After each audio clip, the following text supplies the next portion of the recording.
Okay, let's talk a minute about cockpit configuration.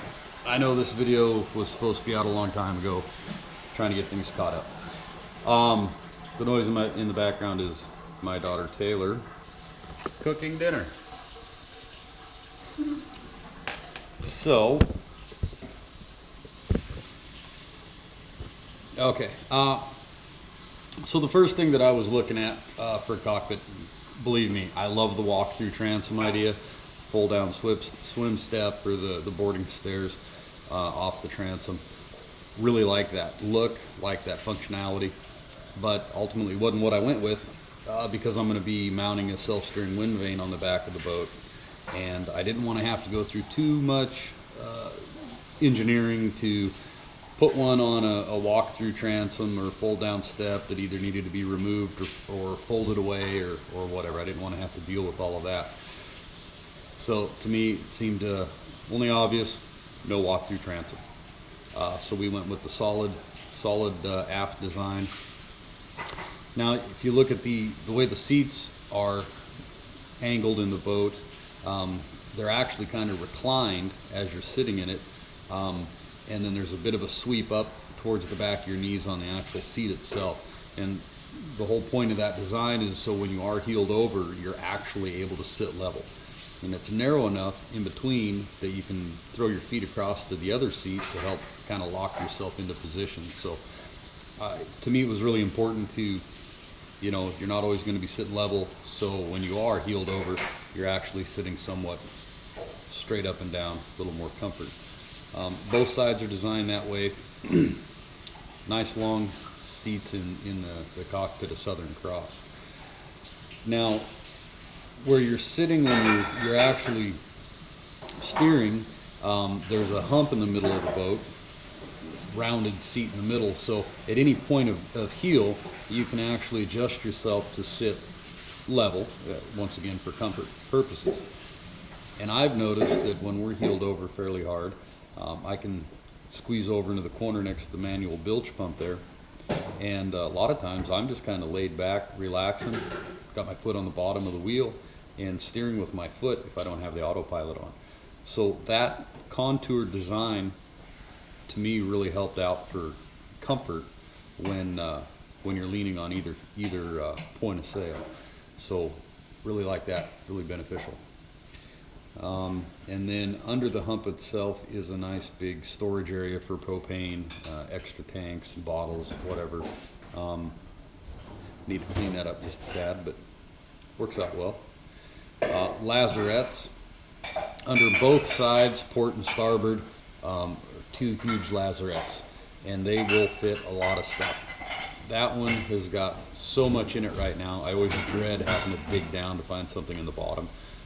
Literally, I can stand up in there, and the clasp is about chest high when I'm standing in it. Gives me great access to the quadrant, the steering gears and cables and chains for the boat.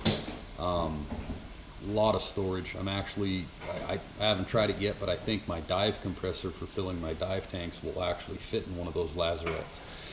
I'm hoping so. I don't want to try and get it up and down the stairs and through the companionway or leave it on deck. I don't want to do that. So, but I'm pretty sure it will fit down in that lazarette. I know I'm 6'2", and I've actually been able to climb down in there and lay down straight and reach things underneath the cockpit area.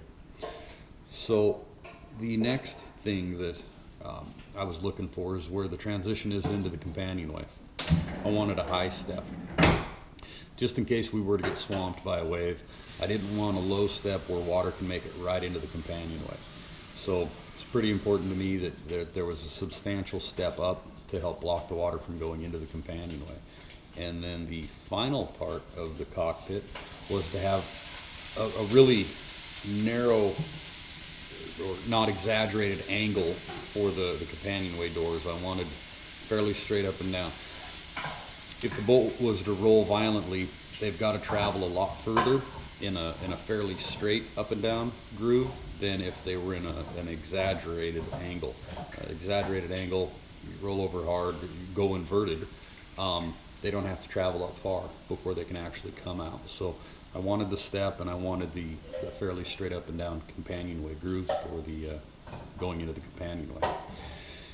And then on the back side of the companionway, which of course I didn't have that picture ready to go, is to go down into the boat, to have kind of the little hallway. It's really narrow, 2 handles. If the boat's being tossed around as you're going into the companionway, you can actually brace yourself against either wall. If you were to actually get thrown off balance and flung, you're not going to go far.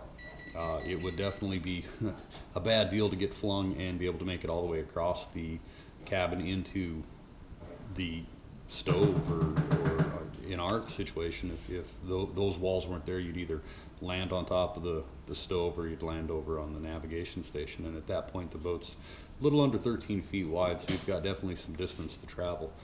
Once you've gone down that hallway, then there's handholds that run full length all the way up to the V-berth.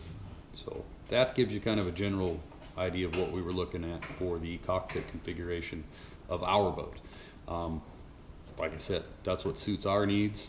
There's a lot of different designs that are equally as beneficial and just as good, but for our particular tastes and our confidence level, it's the design we decided to go with.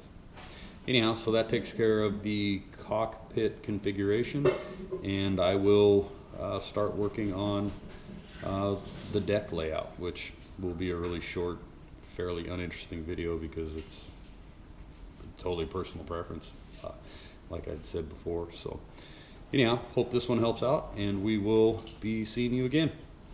Talk to you later. Thanks. Subscribe and hit that like button. All right. Bye.